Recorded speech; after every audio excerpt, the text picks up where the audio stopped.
Now, what to you, in your opinion, what makes a man a man? It's such a large question, isn't it? I mean, it's what makes a man a man. I suppose in a generalised way is his behaviour, how he conducts himself, and I think one of the things that I'm 63 this year, so I've lived long enough to be able to have an opinion based on experience. There's obviously different stages of manhood or man growth, which, obviously, one of the things that men go through somewhere around about 45 or 50 is the midlife crisis. They get a tattoo, and I started early. They buy a Harley Davidson, and possibly their marriage breaks up, whatever. But they go through a real crisis, and it's not only an emotional level or step. But you also there's a physical component to it as well.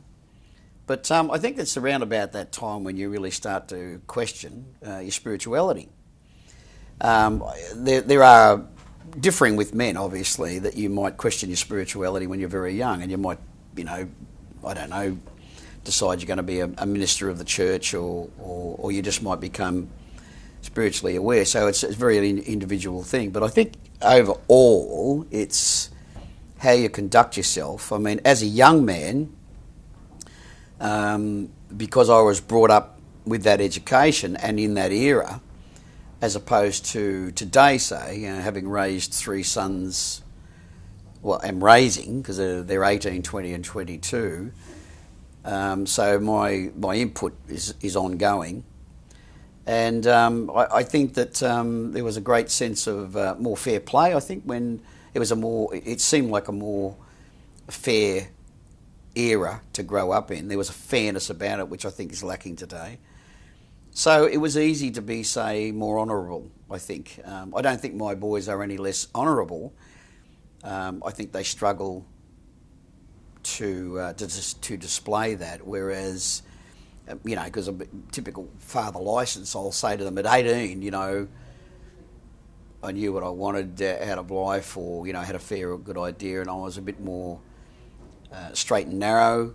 I had more of a direction at 18, and it concerns me as a father that at 18 my boys seem directionless. And even now at 22, the eldest one seems to possibly struggle with his own identification, and also how he sees himself within society, structure of society. So what I've always tried to instill in them are the same things that I hold so precious, even as a young man. But because I have the wonderful gift of hindsight now, where I've seen where honesty is the best policy, to be honourable or to be truthful, to live a decent life, try and be a decent man. That's paid off for me. It's very, very difficult to impart that to someone who's just beginning to realise the responsibilities of being a man, and not just being a male, but being a man. In that situation, you've said very clearly how you try and be a mentor to your children. What are the things you think that are distracting them from that? Is it just the natural rebellion of youth? It's probably too romantic a thing to say that in my day, so I was born in 47, so in the 50s I was young, in the 60s I was not quite so young, and in the 70s, in the 70s I don't really recall much of the 70s, but I prescribe to that wonderful view that if you remember the 70s, you possibly weren't doing it right. I was doing it right on every level. I think there's a lot of distractions that we didn't have, but I think every era that young males, or young females for that matter, go through that have their own distractions. There was plenty around in my day compared to the 15 or 20 years previous to my teenage years and my early 20 years. So I think there's a lot of... one of the things that I've choose to see, when I say choose, I mean it's an observation of mine which I think is very accurate. There's a lot more negativity around today. So they've got to battle through that. I mean, I think one of the things that's very, very true about life is that negativity attracts its like. So if we live in an era that's not positive and there doesn't seem to be a lot of hope and a lot of optimism about, etc. I talk to young people, and particularly young males right around the country, and one of the things that I pick up constantly from them, not in primary school because they're still idealistic and optimistic and full of life and the wonderment of it. Once they get into, quite sadly, into that very, very difficult transitional stage, which is puberty, which happens in high school, secondary school, they then start to take on, as you do in that age group, you start to take on the weight of the world. The world's a difficult place and you can't really fathom it. And there's a reason for that, because it is transitional, and it is you're changing from being this wonderfully optimistic young person into being a very deeply troubled and concerned. In my day, and I think that's one of the things that I encourage kids when I do public speaking, particularly in schools, is that I'll say, well, if you feel that sense of rebellion, if you don't agree that the Japanese should be allowed to get away with whaling when it's it's an absurdity, with different aspects of modern day living, don't accept it. Don't feel that you have to just, well, what can I do about it? Exercise the power of the individual and collectively get together and make some sort of protest. I mean, in other words, give in a sense, give the energy somewhere to go. I just think I wouldn't like to be. I mean, as much joy as my boys seem to get out of life, and they do. Not that we're given the choice to go back and do it again or change anything, but would I want to be a young male growing up with what I know now? No. I think it's just real hard. What do you say to people? I mean, your kids are very lucky in the sense that they've got you, a positive force in their Thank life. you. But what do you say to kids who don't have that? How, for whatever reason, they don't have a male figure on whom they can model being a man? How can they get around that? Yeah, see, this day and age, it's difficult. And again, going back to speaking to young people in schools, particularly secondary schools, which is where I'm asked to speak to that age group quite often, is that I had a great experience. School I was very distracted because of my less than ideal beginnings and the things that I had to grapple with because everything manifests itself absurdly during puberty. Everything, it's like, colours are more brightly, if you like, but emotions are more intense, etc. So it was a very difficult period to go through. I went to a tech school, and even though my biological father was, non-present a lot in my life, when he was, of course, it was a disastrous situation. The dynamics were very violent. But having said that, I had some beaut teachers to take as an example. But I had an uncle who was a very nurturing male in my life, and the influences were very subtle, and some of them weren't so subtle, some of them demonstrative, and like he impassioned me with my love of motorcycles as a young man, and music. He's a drummer in a swing band, so he had very, very immediate positive effect on me. But one of the things that's very, very difficult, I think, today is that young males are very, very confused about the role of males per se. It's not that they question the honesty of their father or the integrity of their father, but it's male. There's a confusion about, well, what am I allowed to feel? What am I allowed to say? And one of the things that I've instilled in my kids, or tried to instill in my kids, which is again a real problem. I had a wonderful opportunity to read, and I remember when my English teacher at school said to me, "School's hasn't been much use to you, but your great passion is English. Your great passion is is literature. Your great passion is painting and working with your hands. So he instinctively knew that I was a person that was looking for expression. I was looking for outlets to articulate and or express what I was feeling. He at that time didn't actually know. He was able to draw that out of me in my last year at school.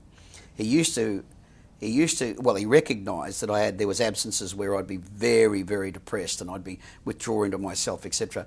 So as a keenly interested male teacher, once he realised, okay, we're in the last year of our relationship together, he did ask me, and I did tell him about what used to go on at home. So he took that on board, but he was interested enough. But he did say to me, which I've said to my boys, there's a great comfort to be had in reading, in books. Now, I haven't been able to instill that in my boys, but it's a way of me explaining the different dynamics that are at play today, whereas it was commonplace in my youth to read, even if it was just adventure. Kids today read very little. I have tried to say to my boys that there are heroes to be found. When I read, I didn't, years later I've read a lot about the Arthurian legends, etc., the Grail and the Greek works, etc., about heroes, about men overcoming, dealing with what life is, what it is to be a man. Hercules and those kind of people, and Ulysses and that, they were great heroes. They displayed one of the things about Greek mythology too is that they displayed great weaknesses. But that's part of growing to be a man, to understand that we are, a contradiction in terms in so much that. But I've found that really lacking with my boys. I haven't been able to convince them. And I buy them books, and I have always, ever since they were kids. I've bought them books which I usually read to them. As they got older, I will persist. On birthdays and Christmas, one of the gifts they always receive, as well as, is a book. And it's a way of saying, this is available. Now, it's not the answer, but it's a way for boys that might not have an immediate role model to find role models within literature that aren't movies. I remember sitting down and watching a movie with my boys not so long ago, and they said, "You'll love this." Its great boast was that there was more people killed per 60 seconds during the movie, and it was almost a spoof actually on that genre of a gangster type movie, but there was a huge amount of deaths and violence, and it was just I sat there and I thought, this is really visually entertaining, but there's nothing to take away from it. Mm. You were saying about the difficult relationship you had with your biological father. Mm. Did that impact on you in terms of, for example, your relationships, not perhaps now, but then and a little after, in terms of how you related to men and how you felt about other men? Yeah, I suppose I was lucky in a sense. When I look back on it now, I think I was lucky in a sense that I realised that he wasn't like other men. And I think I realised that because there were other men around that weren't like him. So I didn't grow up thinking that all men are like that. In fact, at a very, very early age, I rejected it. And I think I was very lucky in that sense, that there were other men in my life present that showed me that not all men behaved like him. And he was a very physically violent man. He was a deeply, as I found out years later, and was able to come to peace with. And I'm grateful for the fact that even though we had no relationship after late teens, but I was able to, not that I think it's too moralistic to say forgive him, but I suppose forgave the ugliness. You understood a little bit? Yeah, I came to peace with it before he actually died. And like I said, I hadn't seen him since my late teens, early 20s. No, it was, I was 19 when Mum and I attended court for the decree nisi for a divorce. And I hadn't seen him for a couple of years previous to that anyway. But the thing was that I suppose when you look back on and you're able to do this, nothing happens in life that is just totally negative or totally good. It is in a philosophic sense. So there was a lot about Colin and I, about our relationship, that was not good, and it was not a nurturing. He was emotionally absent. I don't remember a moment where there was physical affection between us. He never hugged you? Or? No, I can't remember it. And I have asked Mum, and she said, well, he used to pick you up when you were a baby, which you do, and hold the child close and pat the child. So there was physical contact, but very, very quickly, and I've said to Mum, I said, well, was there much physical contact once, say like I got up and started walking? And she said, after, like once you started to grow, no. There was a distance that came between us. Did that make you, as a father, were you aware of that as your son? Yeah. So I have been criticised, which is an absurdity, for being overly affectionate with my boys. And I mean, my 18-year-old now, every now and again he forgets his lunch, and he works just close to where we live. So I'll cut his lunch or make his lunch because I miss making. Because I brought them up from each of them from a 12-year-old as a single parent. So at one stage I had the 4 children. My daughter's 27 now. At one stage I had the 4 of them in the house all together. But I'll take his lunch down to his workplace. And, I'll pull up outside and bip the horn. He'll come out, or I'll walk down into the factory, give him his lunch, and he will, if I go to turn away, like, I'll see you, mate, he'll go, hey, Dad, kiss, come on. And he'll remind me, and so there's an 18-year-old, And so he has no problem with that. He has no problem. In front of his workmates. No, not at all. Because that's the way our relationship has always been. It's always been, I can honestly say I didn't consciously try to make up for something that was missing between myself and Colin, but I was very conscious of the fact that it was missing, that I never enjoyed it. I never was able to have that as part of my growth fuel, if you like. So I made sure that our kids never missed out on. There's not a phone conversation. There's not when you're leaving for work. There's not a time when we walk away from one another to not see one another for a matter of hours, or because of my work days, in some cases when the band still tours weeks at a time, like 6, 8, 10 weeks at a time. And there's not a time that we part, even on the phone, we don't tell one another, I love you, Dad, I love you, son, by name. Always call them by name, obviously. But yeah, there's no lack of, and I think that's a very manly trait. I think that men that are able to show their sons, their children, that vulnerability, which is not a vulnerability, as a weakness. In fact, one of the wisest sayings, I think, is, "Don't mistake my kindness for weakness." And my boys don't see that affection, that ability to display public affection between men. They don't see that as a weakness. A lot of men do.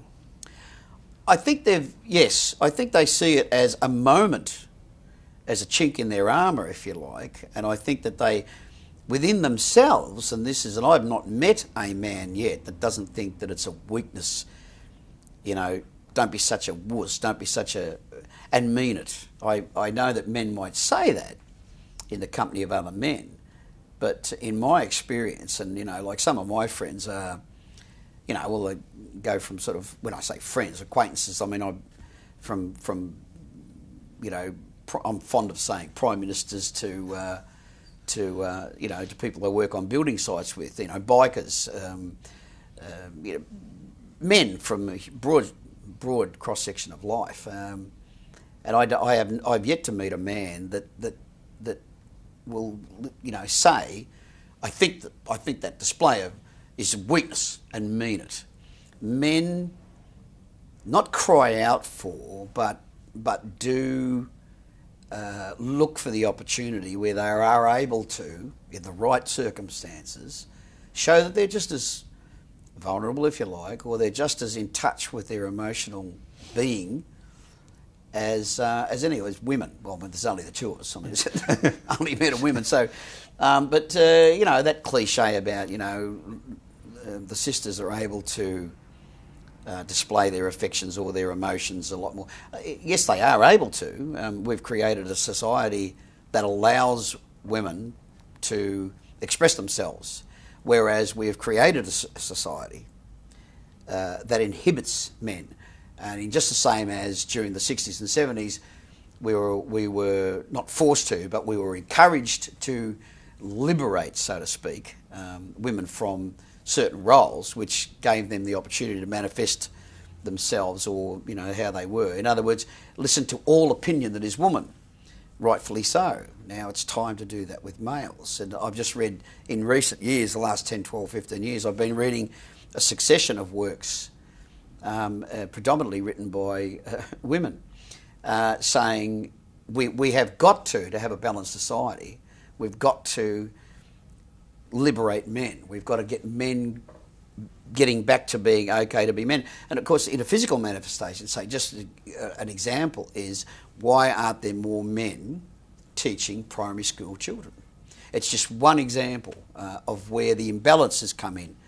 The thing about sexual predatory, it's a sad fact of life that males are misrepresented in as far as being predators than women, but it doesn't exclude women. So we shouldn't be saying, for instance, we should only have women teaching our primary school children to protect them from the predators that are a male. We just have to be, scrutinise the male teacher, but we should be having as many males teaching our young children as females, and it's predominantly. It's kind of like in the same way that the great supporter in the educational process for women in breast and cervical cancer, particularly breast cancer, was males. Without that support, the movement wouldn't have gained the momentum and the size, because it was males that were saying to their daughters, to their sisters, to their wives, to their daughters, I'm concerned about this. You should be. Just to have me feel better about myself and put my mind at rest, you go and have a test. And in the same way, women should be doing that with men. Yes, yeah. One of the things you mentioned before, this issue about the inability of men to demonstrate physically affection, which goes very much to the concept of a macho male who is, a physically aggressive sort of person, or at least a physical person, more physical. Can you see what is feeding that, for example, through our sports? Is sport feeding that? Because society otherwise, I'm just wondering what, is music contributing to that? What is contributing to that? I think all things are. I have fairly romantic views of most things in my life, and I think men are struggling to come to or to find outlets for their maleness, and they are getting it wrong because the outlets that are given to them aren't always the right way to manifest. I think the obsession with aggression in sport, it's sport, but it's the rites of passage that sport can be and should be for a young male that is being abused, and the real value that it can have is being lost. My boys, obviously, are all not big fellas, and I've always, as Colin did, one of the few things that Colin actually taught me to do was to box. He taught me to fish. He taught me to shoot. Taught me how to ride a bicycle. He was a competitive bicycle. He was a jockey by profession for some time. He also instilled in me a love of animals. So they're positive things. But what I'm saying is that my boys are all little. So I've always told them to stand up for themselves physically and protect themselves, defend themselves, let alone anybody else, if you have to, in a physical manner. You know, don't be afraid. Don't be, in other words, you know, the limp-wristed sort of lefty lunatics would have us believe that, you know, like, it's always better to walk away. Well, no, that's wrong. You shouldn't be telling young males it's always better to walk away, because sometimes it's not. Sometimes if you're being threatened or someone is being threatened, it's not right to walk away. It's right to stand up and say, no, I'm not having that. It won't happen. You know, take a stance. But it's knowing when.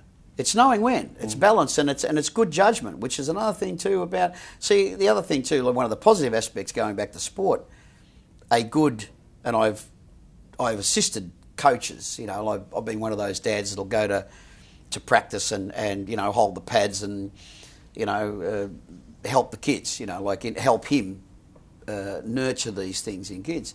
I've seen the quality, because I grew up with where I went to school. We had a couple of, which is in Melbourne, so Aussie rules. But there was two teachers that actually played Aussie rules. One of them in A grade, well, the top grade, and the other in what we used to call association, which was the next grade down. So they both played. So they were very, very football driven. So, but we were taught to play football. And I now know that those males, those older guys, those teachers knew what they were doing, was that they knew that this was a way to get you through and teach you some really fabulous man skills, male skills, and how to be aggressive and how to be competitive without being, you know, vindictive, and without holding grudges, and without, you know, confrontation took place on the field. You don't take it off the field. You don't carry it on. Sportsmanship as opposed to aggression. Sportsmanship, yes. Yeah. It's something that is perhaps lacking in our contact sports. Again, you have to deal with the era that you grow up in, and I think it's part of our role as fathers and male role models, if that's what we are, and of course that is what we are, to say to our young men and women, it's great to be competitive. There's a fantastic thing about because there's a school of thought now that, you know, competitiveness it's negative. You shouldn't pit kids against, because the kids that aren't as good as a football player or a hockey player as the others, they're going to feel left out. Well, maybe they should lift their game. Maybe we should be encouraging not the better players to be not so competitive, but maybe encouraging the weaker players. Well, you've got just as many skills as they have. You just haven't got them. You haven't realised them yet, or you haven't allowed them to come into play. So my take on that is not to dumb down kids, but to pull kids up. My view on sport today is there's far too much emphasis on winning at any cost, which is not a manly trait. When we talk about aggression in sport, we sometimes see sportsmen getting angry. Yeah. You're known as angry, Anderson. Let's talk about anger and where do you put your anger? These days, I think one of the most commonly asked questions about how did I get the name? Well, how I got the name was, unfortunately, all the wrong way. I was emotionally neglected by my biological father. I was physically abused by him, intimidated, which is far worse than the physical belting or, you know, the being knocked around physically. The intimidation, the fear, the confusion that it puts into a young kid to be misused or badly handled by one of their parents, let alone two, is tragic. The consequences cannot be measured. But at a very, very early age, because I was a sad, withdrawn kid that didn't have a big network of friends, etc., predators within our society, unfortunately in my case, was a family friend, all too common. So I became the victim of child sexual abuse. By now, I mean, I'm obviously now a survivor of that experience. So what we have learned, and what I did learn through therapy, is that when we create or allow our children to become sad or confused, when they get to puberty, where is this extravagance of emotion response to everything. Clean up your room. It's like, all I said was clean up your room. I mean, I'm not asking you to cut your arm off, but this is the extravagance. Well, so all these things come to the surface. And sadness, 9 times out of 10, will manifest itself during that period as anger.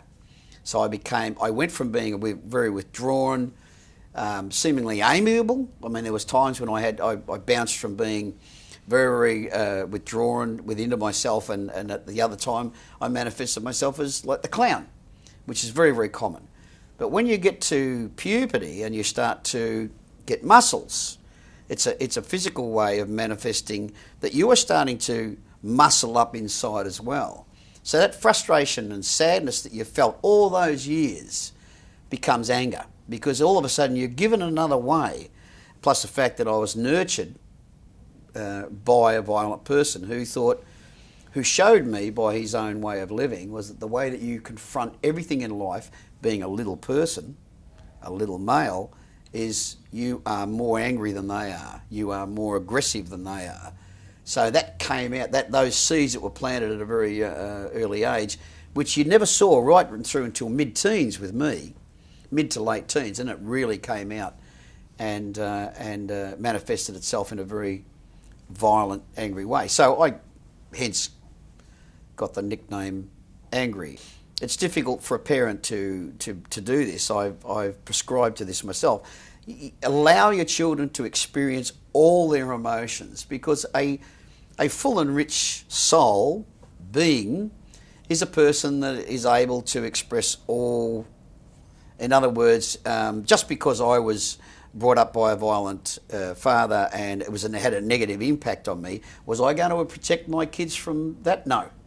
Because I want them to have the full experience. But the soul demands that we experience the greatest sadnesses, the greatest joys, to experience depression, to confusion, to experience great enlightenment, moments of glaring clarity, all those kinds of things. In other words, you've got to have it all to be a complete being. So the where there is misguided emotion, because all emotion comes from the same well. It's just like as in water. It's all drawn from the same well. It's just the shape of the vessel that we put it into is what shapes it. So I've tried to tell our kids that it's okay to experience all those things. Don't make the mistake of making it a lifestyle.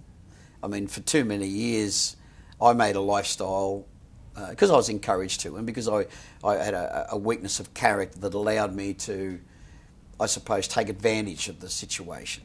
So I was able to, be abusive with alcohol and drugs and bad behaviour, and got away with it because I had some sort of license given to, when you're a singer in a rock and roll band with my reputation or my band's reputation, it was okay, it was accepted. And this is the mistake we're making with sportsmen and women, I might add, where they behave badly but they're exonerated or they're excused or accommodated because they're highly strung, highly paid, highly strung athletes that are very, very... I'm overhearing sports commentators defending the bad behaviour of males, particularly in football, whether it be soccer or AFL, like Aussie rules or league or union. And they're saying, well, they're very young men, they're given a lot of money, and and yes, they do go out and do this and do that. Well, the thing about it is, that's kind of subtly saying it's okay. Well, it's not. And it worries me in the same way as we mentioned music before. It did concern me that the role models, my boys are all into hip-hop, that a lot of the guys that they looked up to were gangsters. Some of them, obviously, Tupac, etc., were shot and killed in gangland-motivated killings. Now, whether, you don't not involved in the politics of it, but the fact that they died violently, the fact that most of them, they claim to have been brought up on the streets. A lot of them have. So violence is the thing that they've grown up with, and it's the thing that they're very comfortable with. The acceptance, they just accept that's the way it is. But they often talk out too, within lyrics of the songs, which I found a balancing thing. Because, if you're going to criticise, if you're going to turn around and say, oh, well, Tupac's just nothing but a thug or whatever, or any of them, you pretty much got to know, I think, if you're going to criticise something, you pretty much got to know why and how you can be critical of it. So I went into the music with my boys and said, well, okay, tell me about your music. Tell me about the things that you hear in those songs, what kind of emotions that they trigger off in you. So I was quite happy that, in part, some of what I'd try to put in was paying off, even at a young age, because they weren't accepting. My boys are very, very anti-gang violence, and they're very anti some of the things that they see, even some of the boys that they used to go to school with. Now, they're sort of like out of school and they're all at that young working age. They spend most of their weekends roaming around where we live, and they're part of the problem, not the solution, so to speak. They drink too much. They're very antisocial behaviour, destructive behaviour. They think nothing of breaking into a surf life saving club and wrecking all the equipment there. Whereas my boys would never be involved. Because they have a set of values that you've implanted in them? I think or you've so. helped to? Yeah.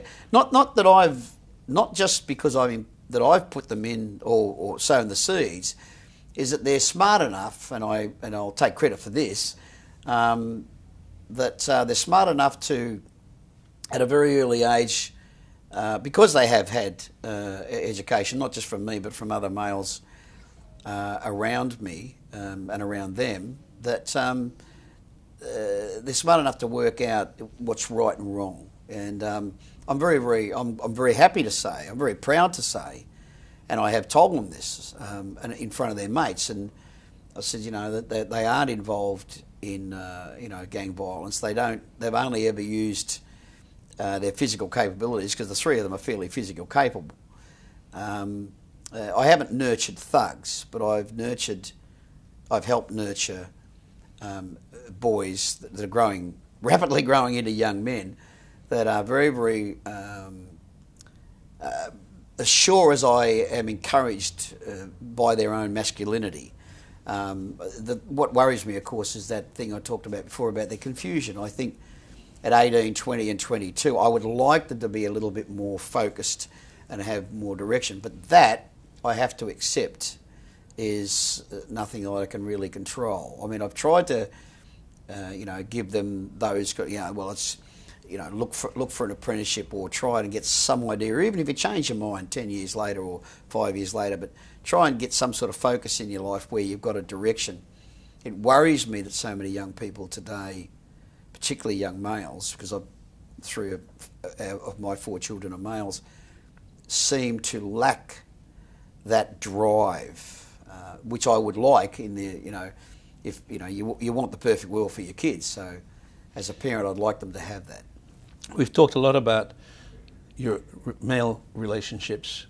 What about women? What have your children seen in your relationship or relationships with women? They've seen, again, that I don't believe that they've ever mistaken my kindness for weakness. I don't think that, obviously, when I say obviously, hopefully, and I remember saying at a very, very early age that the violence in the Anderson line would stop with me, because I was bound and determined to not be physically violent towards my children, let alone my wife or my partner. Or I don't like partner, but Sounds like you're in business together, which I suppose you're in emotional business together. Yes. In the business of emotional, yeah. They've seen me, and I see it now in them, which is, I mean, it's all well and good, you know, you get on the phone, you talk to someone else's mum, and you say, well, my boys are coming over there tonight. Is someone going to be home? Yes. Oh, okay, fine. Now, my boys are allowed to drink.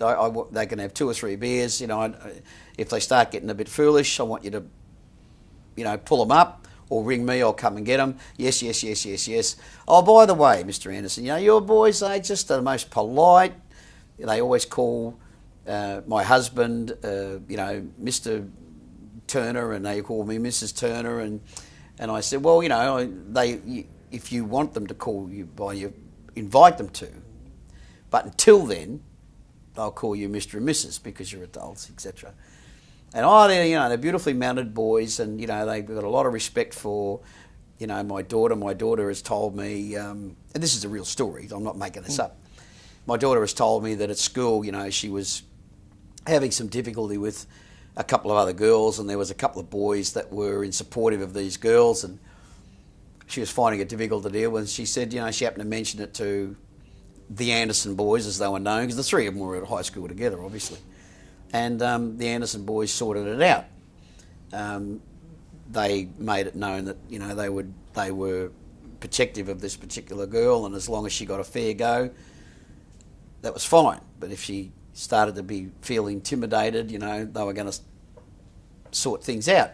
So you get an idea from that they have the right idea of their role as a male within a 2-gender society, and that's it's very comforting for me, but it's also very pleasing. And of course, you know, it just gets up and you think, yeah, you know, my boys are.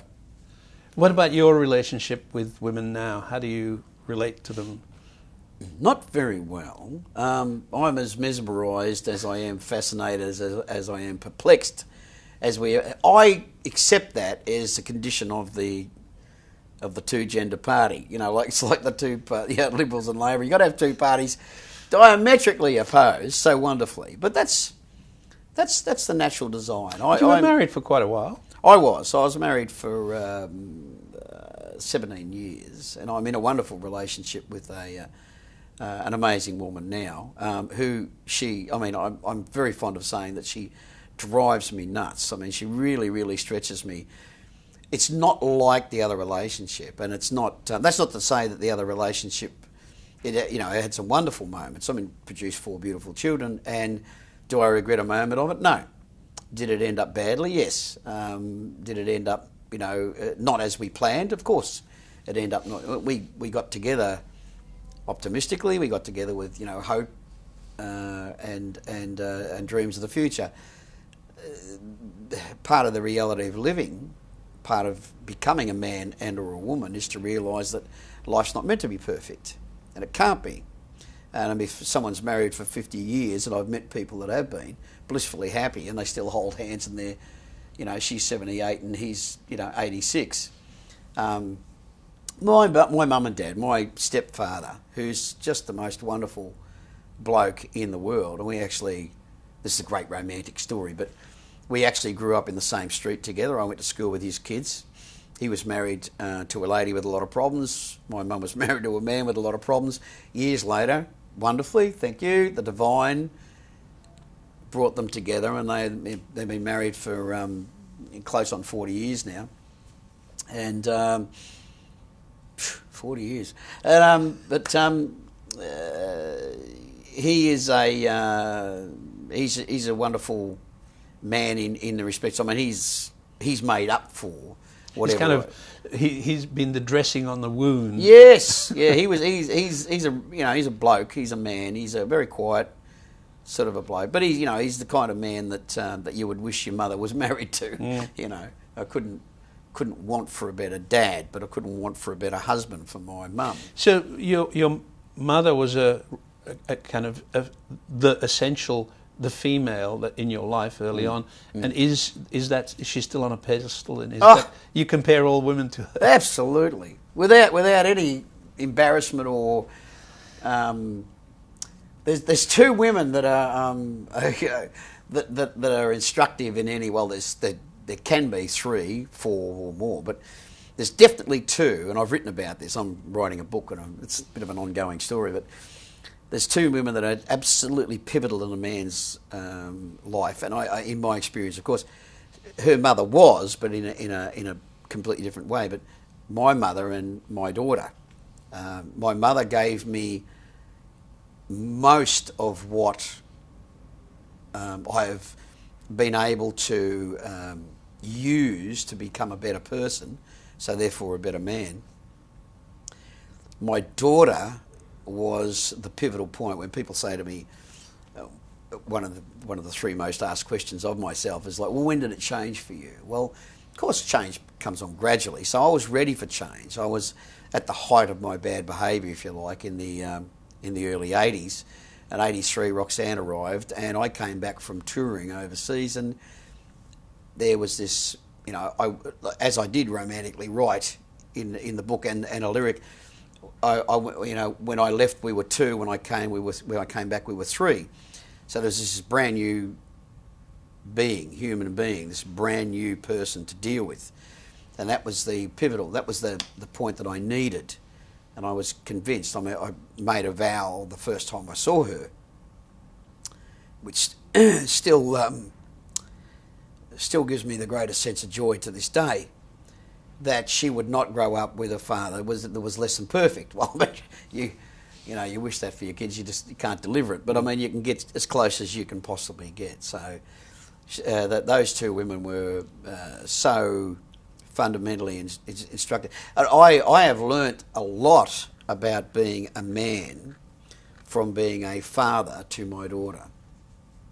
What can you tell? I mean, not that your sons would probably have ever asked you, but perhaps they did, or perhaps you offered it unasked. What do you tell them about their relationships with women? Can you help them there? I again, because I struggle with it to this day, joyfully. It's funny, isn't it funny how we're fascinated by things like, I mean, I remember reading about the fascination that the shamans or that have, like in India with the cobra snake, when they look at it in the eyes, there's a fascination. And what the snake tries to do is fascinate you, mesmerise you. In the same way, I know that women do that to us. And I mean that in the nicest possible way.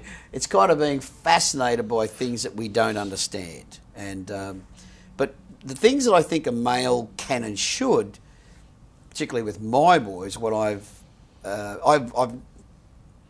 not ever said, look, it's going to be great one day. You'll understand. Because they have a lot of problems with girls. I mean, they're teenage. Well, they're not teenage. Fastly growing out of teenage years, and they're always going to have the difficulty, and they see that I struggle with it. They see that you can be blissfully happy, and I am with my relationship with Michelle now. We are so. I don't have any of the problems with her that I had with their mother or previous. Were those problems with her, or were they with you? Well, indeed, some of them are. No, but some of them are definitely with her. Yeah. But what I want them to be exposed to is that it's okay to wrestle with these things. It's okay to struggle against your own impulses, to overcome things, to be more. I mean, at 60-something years old, to still be struggling to be as understanding as I possibly can be, to be as tolerant, to be as not just accommodating as in a weak-willed, it's better just to put up with this than, but to take issues on and because we are meant to, and we're meant never to stop the process of learning from one another and teaching one another. So, I'm in a relationship with my children, with my mother and my father, and with my best mate, with my girl, my woman, my partner. So I want them to see the dynamics. I want them to be exposed to the, I can be really, really frustrated, if you like, for want of a better word, or I can be, this just doesn't get any easier. But I also want them to see me persevere. I want them to see me want to win, not me win over, but us to win the contest, together. In other words, us to resolve things, not to allow, is the toilet seat up or is the toilet seat down? I mean, who cares? I mean, there's bigger things in... But resolving conflicts on the day-to-day level. And also the differences, because the differences are always going to be there. And it's not about one person going, oh, it's just better to just not argue. No, that's wrong. It is, well, I don't say argue, certainly not violently, but it is, that's not the solution. The solution is to work it out. The solution is to come to some sort of level of understanding, which still, you don't give up anything of your manhood. She doesn't give anything up of her womanhood to have this work. And I mean, I never saw my biological father and my mum in anything but conflict. Whereas with Bert and Rosemary now, it's nothing but bliss. I mean, he's nearly 90 and she's, she's 20 years older than I, so she's 83 this year. And they walk down the street and hold hands. Now, it's a very loving relationship, but it's not without its frustrations. And it's good to, I listen to Mum, she goes, he drives me mad. He does this and that. I go, well, Mum, that's love, and she goes, oh, I know that, but there's her at her age and, Dad, Bert, at his age, and they're still having the same problems that I'm having. So the boys can see this. And you hold hands with Michelle?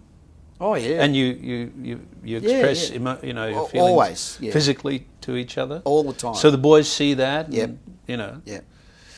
Spirituality, you did mention that before, and the need, and you have your own take on that. I do. How did you deal with that with the boys and with Roxanne, in terms of how did you explain the difference between religion and spirituality, and how did you introduce them to that world? I became very spiritually aware, very, very fortunately, at a very young age. I was very much opposed to Mum's religion because it restricted her and confined her in a marriage that hurt her physically and emotionally and spiritually, and allowed a lot of damage to take place. Where there's very few things in my life that I can't forgive or understand. That she was put through so much pain and anguish by something that she believed should be of a great source of comfort. Now, her belief in her superior being has brought her great comfort. She's made her peace, not with the institution, but now gone directly to the source, which was always my advice. But she finally did it and found peace there, and has found peace there.